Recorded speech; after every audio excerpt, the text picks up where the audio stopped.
गुलबर्गा राम मंदिर सर्कल पर आज फिर से भयानक आग लगने का वाकया पेश आया है, जिसमें 4 दुकानें आग की चपेट में आ गई हैं। बताया जा रहा है कि देर रात इलेक्ट्रिक शॉप में आग लगी, फिर तेजी से यह आग बढ़ते हुए आसपास की दुकानों को भी अपने चपेट में ले लिया, जिसकी वजह से कुल 4 दुकानें जलकर खाक हो चुकी हैं। गर्मी के मौसम में शॉर्ट सर्किट की वजह से आग लगने के वाकये पेश आ रहे हैं। कुछ दिन पहले इंडस्ट्रियल एरिया में आग लगी, जिसकी वजह से करोड़ों रुपयों का नुकसान हुआ है। और इसके अलावा हर आए दिन शहर के मुख्तलिफ इलाकों से सड़कों पर इलेक्ट्रिक ट्रांसफार्मर में आग लगने के मंजर देखे जा रहे हैं और लगातार दुकानों और घरों में शॉर्ट सर्किट की वजह से आग लगने से लोगों का बड़ा नुकसान हो रहा है। इस तरह शॉर्ट सर्किट की वजह से आग लगने में सीधे सीधे गैस्कॉम की लापरवाही और गैर जिम्मेदारी सामने आ रही है।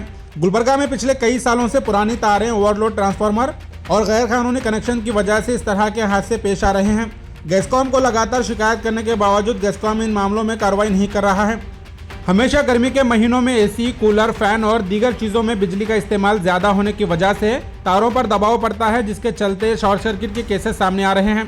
गुलबर्गा शहर में पुरानी तारें और ट्रांसफार्मर को बदलने की ज़रूरत है और गैस्कॉम के जरिए लोगों में ओवरलोडिंग बिजली से हिफाजत और फायर सेफ्टी के बारे में अवेयरनेस क्रिएट करने की ज़रूरत है। गैस्कॉम को जागना होगा। इस तरह की लापरवाही से अब तक कई जानें जा चुकी हैं और आगे भी जानी नुकसान होने का खतरा नजर आ रहा है। और आवाम से भी गुजारिश है कि इस तरह के हादसे होने से पहले वो अपने घर और दुकानों की वायरिंग और ओवरलोडिंग को इलेक्ट्रिशियन के जरिए चेक करवाएं।